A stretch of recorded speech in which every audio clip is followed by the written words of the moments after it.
to provide security from climate change and pandemics, to provide peace, and to avoid global financial crises. These are challenges that every nation faces. Every nation has an interest in avoiding this, avoiding climate change, going beyond the bounds of what will be safe, avoiding pandemics, preserving peace, and avoiding major financial crises. And we have to shape strategic understanding between the major nations around those common interests and define multilateralism on that basis. The rules of the game will have to be updated to make sure that trade is fair, that there's no harmful competition. Supply chains are being diversified, not just because of COVID. It was happening before COVID, and COVID has accelerated it. But let's not retreat from an open, integrated global order, which has been hugely beneficial to all nations, including the largest nations. It will not assure us of peace. Economic interdependence does not assure us of peace, but it makes peace much more likely than a world of increasingly decoupled markets, data, payments, technologies. We must stay open and stay integrated. Achieving this will require geopolitical skill and leadership. And India will be taking over the G20 presidency next year at this very important time, when leadership is required and new directions are required, including new directions in the existing multilateral institutions, like the World Bank, like our multilateral development banks, which have to be refashioned for a world that is fundamentally different from the time when they were originally established. A world where the challenges of the global commons are central to every nation's future, including especially developing nations, in addition to poverty alleviation. India itself is looking to its next 25 years, having reached 75 years of independence. It has emerged with strength from COVID, and it is now looking to create, as Prime Minister Modi says, the new India. And India's challenges in the next 25 years are enormous, despite all the global challenges we face. In fact, India has greater opportunity than any other major nation in the next 25 years. But realizing the opportunity will require higher ambition in growth, higher ambition in social inclusivity, and high ambition in developing a sustainable society and economy. It also requires greater urgency. India will have to accelerate the pace of reforms that has been started and reorient the role of government. But India is able to build on the very distinctive achievements of recent years. I would say dramatic achievements of recent years. Two in particular. First, almost unique internationally, the large-scale implementation of the large-scale provision of basic social amenities to hundreds of millions of people within a short space of time. Hundreds of millions of people, basic social amenities, toilets, electrification of all villages. 98% of India is now having access to electricity. Perhaps not the entire day, but it's got access to electricity which didn't exist before. Clean cooking gas, when in fact hundreds of millions of people depended on pollutive ways of cooking in the past, with great impact on their health, particularly the women. Primary healthcare centers, 150,000 primary healthcare centers being set up all around the country to provide close access wherever people live, all as part of Ayushman Bharat, public health assurance. Most recently, functioning water taps and water pipes all across the country. Work in progress, but a very important task. And all of these, if you think about them, toilets, electrification, clean cooking gas, functioning water taps, particularly empower women. It's the women who've been spending hours every day queuing up for water. They particularly empower women. And I know Prime Minister Modi started this in Gujarat some years ago, but this is an immense historical task, correcting a legacy of neglect for the poor, for ordinary people in the rural areas, and for girls and women. Immense historical task. So that's the first unusual achievement of recent years that India builds on as it looks to the future. The second, equally dramatic, is what has been achieved to provide for digital and financial inclusion, again on an immense scale. In a country with 29 different states, with different democratically elected governments, and vastly differing stages of development.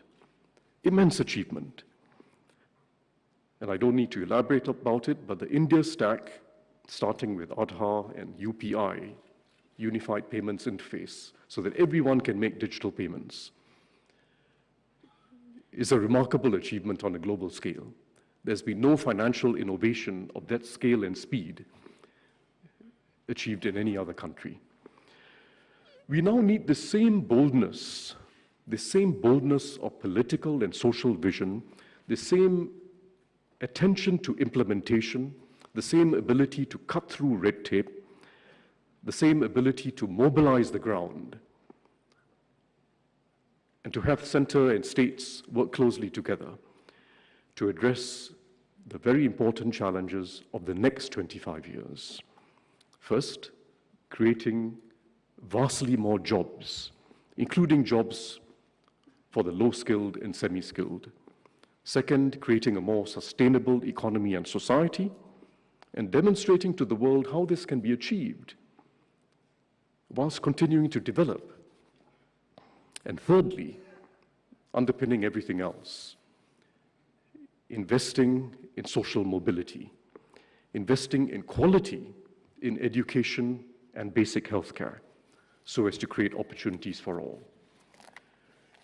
In other words, India needs not just an India stack, but a social development stack, going beyond the provision of basic social amenities, the toilets, electricity, clean cooking gas, and so on. Very important, but going beyond that to now develop opportunity for people to, on a self-determining basis, achieve better lives through education, better healthcare.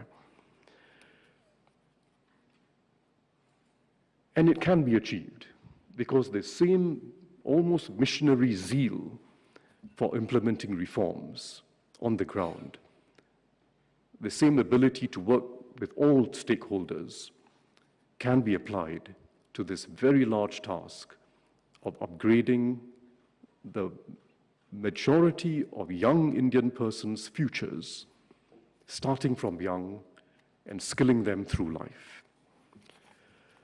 It needs urgency. As Prime Minister Modi said on India's 75th anniversary, this is India's Amrit Kal, its critical moment. As he put it, we have to start now. We don't have a moment to lose. And the next decade will be critical, not just the next 25 years. The next decade will be critical because there is a race against demography. There's a very large group of young people, as large as China faced at an earlier phase of history. 580 million Indians are below the age of 50, below the age of 25. That's a large number of people who need to be quickly skilled, given confidence to earn their own success in the workforce. For those of us who are from outside India, those who are economists, academics, observers, well-meaning observers, we must recognize the complexity of these challenges. And part of the complexity comes from the fact that India is now unraveling what are very deep legacies that go back to the earliest pre-independence years, and in some instances, go back to the colonial era. A legacy of economic thinking and strategies that from the earliest years of independence relied on state control of the economy and complex and frequently changing regulation. Very strong legacy, which has not disappeared from India. A legacy of preference for capital-intensive industry rather than labor-intensive industry, and inadequate attention pays to job creation. A legacy going back to the pre-independence years of letting people live with very low incomes in the rural areas for all their lives, rather than finding ways to reform and allow people to be freed up to move into more productive activity. And a legacy of neglect, again going back to the pre-independence years, neglect of basic education and healthcare for a large part of the population. Of course, a legacy of unequal treatment of girls and women as well. Each of these is now being unraveled. It takes time. It's not just one or two policies. It will take missionary zeal, but there's urgency now in moving faster. India needs this urgency. It requires much higher growth and much deeper inclusivity, and the two go together. You cannot sustain high growth for 25 years, let alone 40 years, without much deeper inclusivity, and you cannot achieve inclusivity without higher growth. As Arun Jaitley put it in 2017, he asked the question, how do you fight poverty? And as he put it, you need a high level of growth. Growth brings in resources, and the policies of the state have to be aimed at achieving a high level of growth. It's absolutely necessary to tackle poverty and achieve inclusivity. But he also asked, will growth itself address or remove poverty? No, growth itself doesn't. You also need social activism, putting the poor at the forefront of thinking, of public consciousness, of policy, putting the poor at the forefront. And again, I know that Prime Minister Modi has been talking about this very recently. I will talk briefly about growth and jobs, and then I will talk about inclusivity. And I will not cover the ground comprehensively in the interest of time, but let me first say that India is not going to be able to achieve its economic or social ambitions in the next 25 years without substantially higher growth ambition. India must grow by at least 8 to 10% over the next 25 years, 8 to 10% a year. It is the only way in which it is going to be able to both lift average incomes and per capita income, as well as create many more jobs. To do both at the same time, to lift per capita income significantly, and to create many more jobs for a large young population, you need higher growth. And 8 to 10% is the minimum that has to be achieved in the next 25 years. We've seen in many developed economies, and even in China in the last 10 years, a situation where productivity is achieved at the expense of jobs. In fact, the employment rate in many developed countries has come down in the last 10 years. It has also come down in China. China has sustained high productivity growth, but the employment rate has come down. India does not have that luxury of choosing between productivity growth or job growth. You need the productivity growth because it's the only way in which incomes are going to grow, but you need a lot more job growth.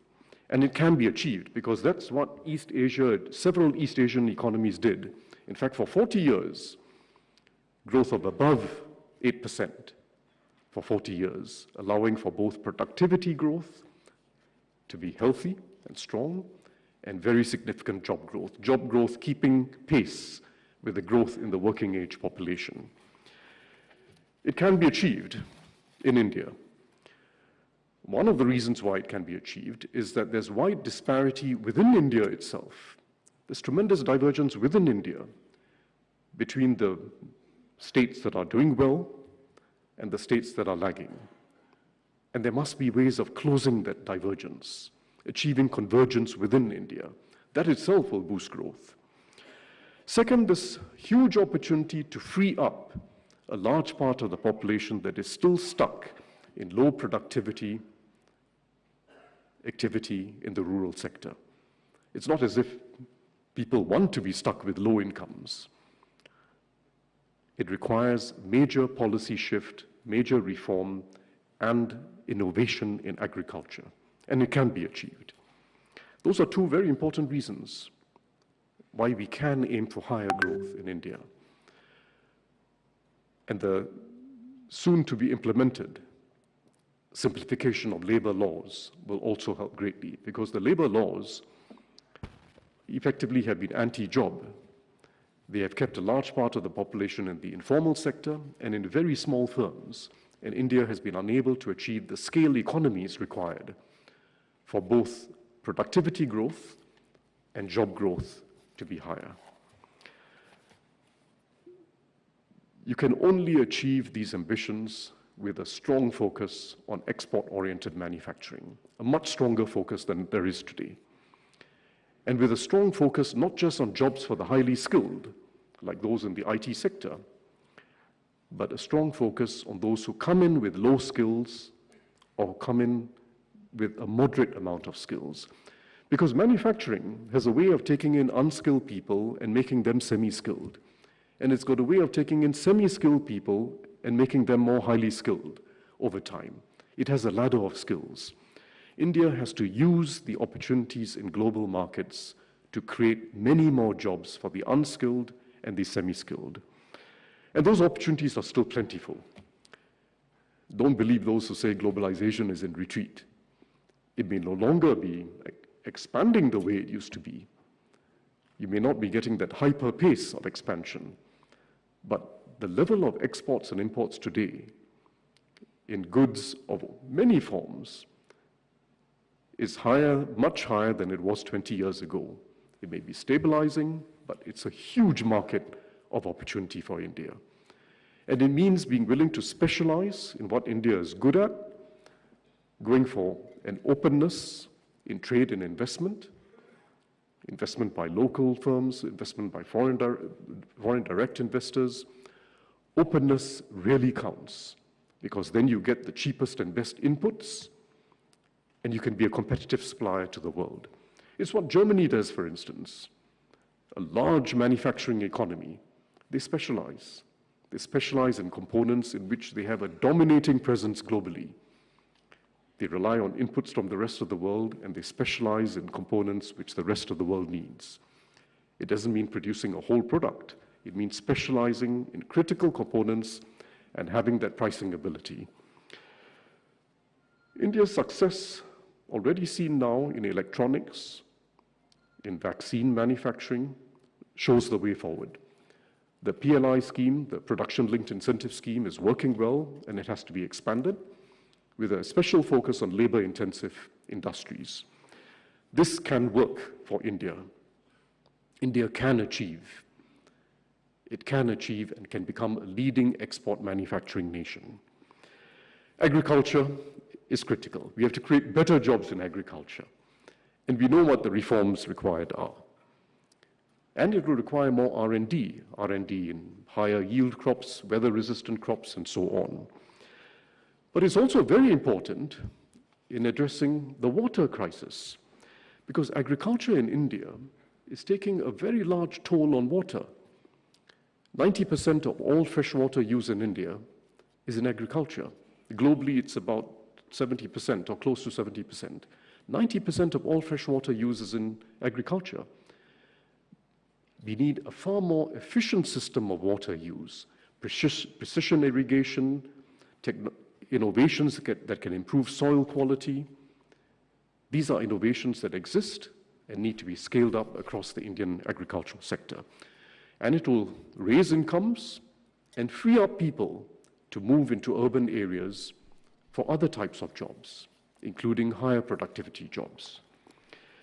And I want to also say that whilst the digital economy offers significant prospects for India in the next decade, 2 decades, perhaps 3 or 4 decades, because the world needs more software, and India's got an abundance of scientists and engineers and software developers who are good at this, that will still be a very small fraction of the workforce. It's a very small fraction of the workforce. We have to think of other services that can generate jobs. And tourism in India and the craft economy offer significant potential as well. India is still not tapping its full potential for tourism. It's a remarkable country to visit for people from anywhere in the world. I mean, natural attractions like Kaziranga in Assam, or Kutch in Gujarat, or Kumarakom in Kerala, diverse natural attractions, historic sites like Kushinagar in UP, Kumbakonam in Tamil Nadu, many sites, many experiences. I've just given you 5 or 6 examples, and I was only using those starting with the letter K. So you can imagine if I was to take the whole alphabet. It's a land of diversity, richness, and depth of historical heritage. Still not fully tapped. But likewise, the craft economy. There's a multitude of villages around India where you have craftspersons, men and women, weaving, doing pottery, doing craft of various forms. Some of them are farmers who spend part of their time doing this. It's a huge opportunity for developing non-farm incomes in India. That combination of tourism and developing the craft economy, unique, differentiated products all over India. And I just wanted to highlight that opportunity. Finally, let me move to inclusivity, which underpins everything else. We must address the challenge of child stunting soon. It's still a major challenge. Almost 40% of Indian children are stunted. We know the causes: malnutrition, poor diets when young. Again, there's reason for optimism because the recent programs that have been introduced are working well. Poshan Abhiyan, started in some states, has been working well. Significant improvements in maternal health. And the recently launched Nutrition Smart Village initiative, which has to be scaled up across the country, offers promise, harnessing traditional recipes to give people better diets. But it's such an important investment. There's no public investment with higher long-term return than eradicating childhood stunting. Next, education. The new economic policy has been launched. It's extremely important, and basically, if I had to summarize what has to be done, there have been improvements in school enrollment, girls and boys, but quality is a big issue. Learning outcomes are a big issue. We know this, the evidence. Pradham is a major NGO that does very careful assessment of learning outcomes at different levels. Essentially, at Standard 5, almost 50% of the kids are unable to achieve Standard 2 levels of literacy and numeracy. And once you've been set back at that level, it's not easy to catch up. So we have to improve quality in our schools as a major objective. And again, here there's reason for optimism because Niti Aayog has been doing these educational quality index studies. And they find again that some places are improving much faster than others, including in the large states. Even amongst large states, some have been moving much faster than others in recent years. And the source of improvement is improved governance of education, how teachers are selected, how school leaders are appointed. It's governance. A public school system can achieve quality. I say this coming from Singapore because we have a very highly regarded education system. It's a public school system. None of the countries in the upper band of the annual PISA rankings, or once in 2-year PISA rankings, none of them have decentralized school systems. They all have public school systems or school systems that are coordinated by the public sector. And as India's enrollments have gone up, with a large increase in enrollments in the public schools, it is critical that we bring quality into the public school system. And finally, higher education needs reform. The Prime Minister just spoke about this recently again. Like many other countries in the world, and like China, in fact, India's higher education system has been overly academically oriented. And it just hasn't prepared the vast majority of graduates for the working world. The large corporations take some of them in and then they put them through an additional year of training just to make them ready for work. But higher education has to have a stronger applied and skills orientation. And we need to follow that up through the years once people are in their career. Skills centers and skills-oriented universities are critical. I just came from one in Assam because at the suggestion of the Prime Minister, Singapore has been collaborating with the Assam state government to set up a skills center. These are all doable directions. We can achieve it. Reform education, improve governance, focus on skills. Let me conclude by saying something of a broader nature.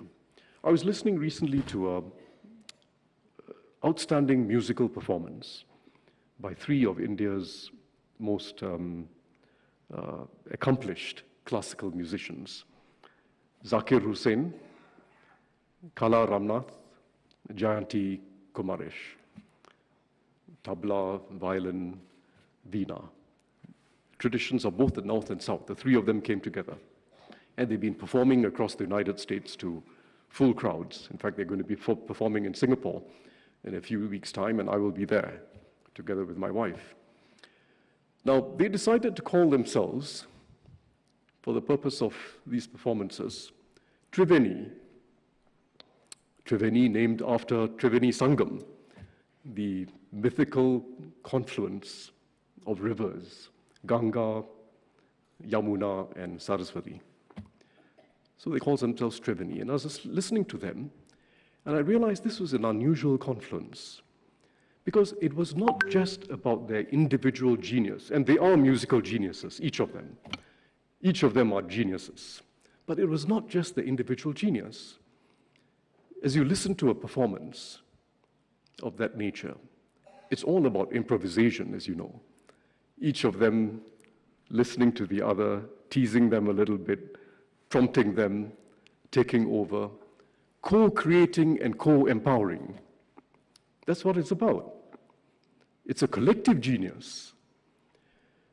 India has no lack of individual top talents. It may be overrepresented internationally. But what it has to develop is that collective capability, co-empowerment, co-creation, and having a high degree of trust amongst each other. And that has to be the challenge, co-empowerment and co-creation between the government and the private sector, together with NGOs, cooperatives, and people themselves, co-creation and co-empowerment between the center and the states, and the panchayats, both at the district and the village level, and co-empowerment amongst people themselves, across caste, across class, across faiths, across white and blue collar, across gender, girls and boys, mothers and fathers. develop this collective capability for the next 25 years. That is India's promise. And if India succeeds, as I believe it will be not just uplifting 1/5 of the world's population, it will also be showing the way for many others. Thank you very much.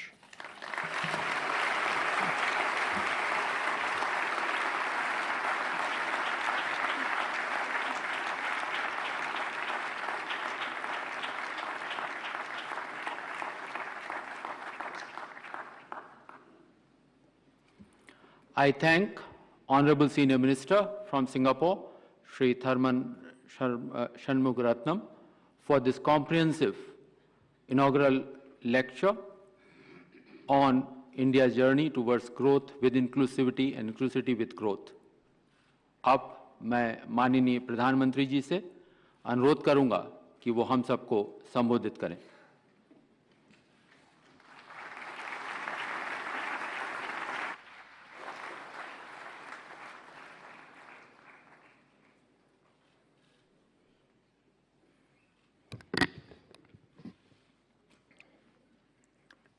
नमस्कार।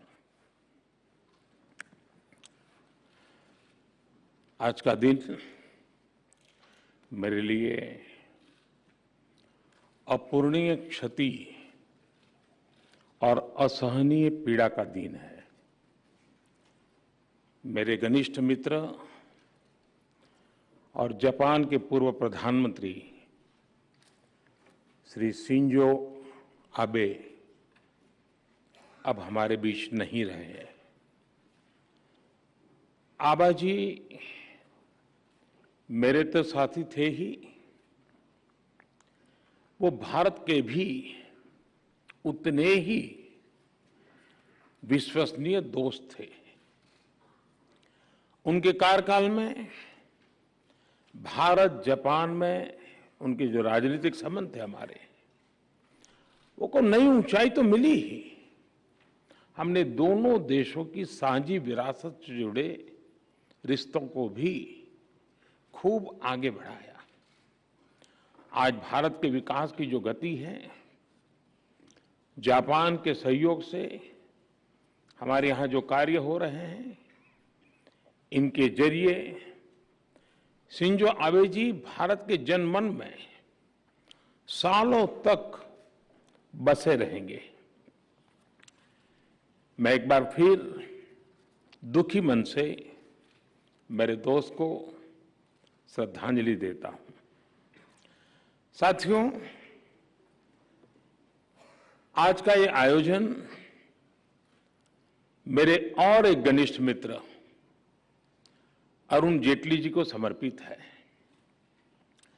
बीतों दिनों को याद करते हैं तो उनकी बहुत सारी बातें, उनसे जुड़े बहुत से वाक्य स्वाभाविक रूप से याद आते हैं। और यहां बहुत सारे उनके पुराने साथी मैं देख रहा हूं।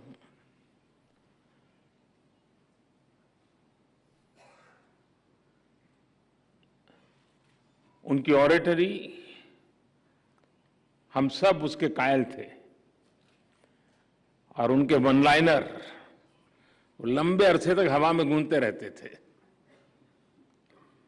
उनका व्यक्तित्व विविधता से भरा था और उनका स्वभाव सर्वमित्र वाला था। यहां जितने भी लोग दिखते हैं, हर एक की अलग अलग दुनिया है, लेकिन सब अरुण के मित्र थे। ये अरुण के सर्वमित्र की विशेषता थी। और उनके व्यक्तित्व की इस खूबी को सभी आज भी याद करते हैं और हर कोई अरुण की कमी महसूस करता है। मैं अरुण जेटली जी को अपनी विनम्र श्रद्धांजलि देता हूं। साथियों, अरुण जी की स्मृति में इस लेक्चर का जो विषय रखा गया है, growth through inclusivity, inclusivity through growth, वो सरकार की डेवलपमेंट पॉलिसी का मूल मंत्र है। मैं थर्मन जी का विशेष रूप से आभारी हूं कि उन्होंने हमारे निमंत्रण को स्वीकार किया और मैंने कई बार उनको सुना भी है, उनको मैं पढ़ता भी रहता हूं। उनकी बातों में, उनके अध्ययन में, वो सिर्फ भारत में ही बोलते हैं तब नहीं, दुनिया के अन्य देशों में भी जब जाते हैं तो काफी रिसर्च करते हैं। लोकल टच उनकी हर एकेडमिक थिंकिंग में, उनकी फिलॉसफी में बहुत सटीक तरीके से वो उसको नीट करते हैं। आज भी हम सब ने अनुभव किया, बहुत ही अच्छे ढंग से उन्होंने वैश्विक परिस्थिति से लेकर के हमारे देश के बच्चों तक हमें ले आए। मैं उनका बहुत आभारी हूं, उन्होंने समय निकाला। साथियों, जिस विषय पे यहां चर्चा हो रही है, जिस विषय को लेकर के आज अरुण जेटली व्याख्यान माला का हमारा प्रारंभ हुआ है, अगर मैं इसी को सरल भाषा में कहूं तो एक प्रकार से ये थीम, मेरी सीधी सादी भाषा में मैं कहूंगा, सबका साथ सबका विकास। लेकिन इसके साथ ही इस लेक्चर की थीम आज के पॉलिसी मेकर्स के सामने आ रही चुनौतियां और दुविधाओं को भी कैप्चर करती है। मैं आप सभी से एक प्रश्न पूछना चाहता हूं, क्या बिना इंक्लूजन के सही ग्रोथ संभव है? आप अपने आप को पूछिए, क्या बिना ग्रोथ के इंक्लूजन के बारे में सोचा भी जा सकता है? क्या हेड ऑफ द गवर्नमेंट के तौर पर मुझे 20 साल से भी अधिक समय से काम करने का अवसर मिला है और मेरे अनुभवों का सार यही है कि बिना इंक्लूजन के रियल ग्रोथ संभव ही नहीं है और बिना ग्रोथ के इंक्लूजन का लक्ष्य भी पूरा नहीं किया जा सकता। और इसलिए हमने ग्रोथ थ्रू इंक्लूसिविटी का रास्ता अपनाया, सबके समावेश का प्रयास किया। बीते 8 वर्षों में भारत ने इंक्लूजन के लिए जिस स्पीड के साथ काम किया है, जिस स्केल पर काम किया है, वैसा उदाहरण आपको पूरी दुनिया में कभी भी नहीं मिलेगा। बीते 8 साल में भारत ने 9 करोड़ से ज्यादा महिलाओं को मुफ्त गैस कनेक्शन दिया है। 9 करोड़। ये संख्या south Africa, Australia, Singapore, New Zealand, इसकी सारी आबादी को भी जोड़ दें तो उससे भी ज्यादा होती है। यानी आप स्केल देखिए, बीते 8 साल में भारत ने 10 करोड़ से ज्यादा टॉयलेट्स बनाकर गरीबों को दिए हैं। थर्मन जी ने इसका बड़ा पैशन होकर के उल्लेख किया। यह संख्या साउथ कोरिया की कुल आबादी के 2 गुने से भी ज्यादा है। बीते 8 साल में भारत ने 45 करोड़ से ज्यादा जनधन बैंक अकाउंट खोले हैं। यह संख्या भी Japan, Germany, Britain, Italy, Mexico, इनकी टोटल पॉपुलेशन से भी करीब करीब उसके बराबर है। बीते 8 साल में भारत ने गरीबों को 3 करोड़ पक्के घर बनाकर दिए हैं। और मुझे याद है, एक बार आप ही के मंत्रिपरिषद के साथ ही ईश्वरन से मेरी बात हो रही थी, सिंगापुर के मिनिस्टर। जब मैं उनको ये स्केल बताता था हाउसिंग का, तो ईश्वरन ने मुझे कहा, तो आपको तो हर महीने एक नया सिंगापुर बनाना पड़ेगा। मैं आपको growth through inclusivity, inclusivity through growth का एक और उदाहरण देना चाहता हूं। भारत में कुछ साल पहले हमने आयुष्मान भारत योजना शुरू की थी। जिसका उल्लेख थर्मन जी ने किया, और आने वाले प्रमुख सेक्टर में उन्होंने हेल्थ सेक्टर की चर्चा भी की है। इस योजना की वजह से 50 करोड़ से ज्यादा गरीबों को अच्छे से अच्छे अस्पताल में और हिंदुस्तान में कहीं भी 5 लाख रुपए तक का मुफ्त इलाज मिलना सुनिश्चित हुआ है। 50 करोड़ लोगों को 5 लाख रुपए तक मुफ्त इलाज। बीते 4 साल में आयुष्मान भारत की वजह से देश के 3.5 करोड़ से ज्यादा लोगों ने अपना मुफ्त इलाज कराया है। हमने इस योजना में इंक्लूजन पर फोकस किया। गरीब से गरीब जो है, आखिर की पंक्ति में बैठा हुआ है, उसको भी आरोग्य के संबंध में आवश्यक अच्छी सुविधा मिले। और समय के साथ हमने देखा है, वो पहलू तो इंक्लूजन का है, लेकिन समय ने ये बताया है कि इससे ग्रोथ का रास्ता भी बनता चला गया। जो पहले एक्सक्लूडेड थे वो विकास की मुख्य धारा से जुड़े, तो डिमांड भी बढ़ी और ग्रोथ के लिए अपॉर्चुनिटी का भी विस्तार हुआ।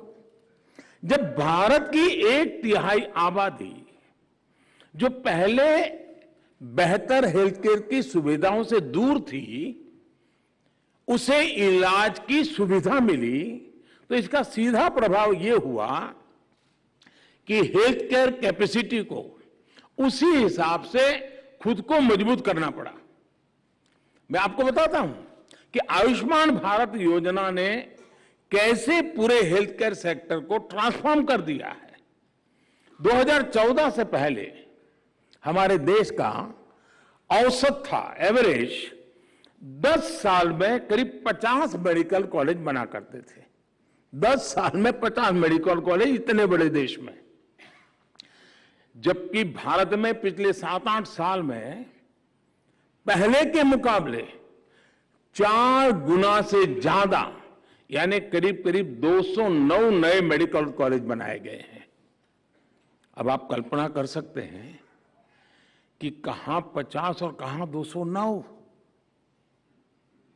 और आने वाले अभी 10 साल का जब हिसाब लगाऊंगा तो ये मामला और आगे बढ़ने वाला है, वो 400 तक पहुंचने वाला है। बीते 7-8 साल में भारत में अंडर ग्रेजुएट मेडिकल सीट्स में 75% की बढ़ोतरी हुई है।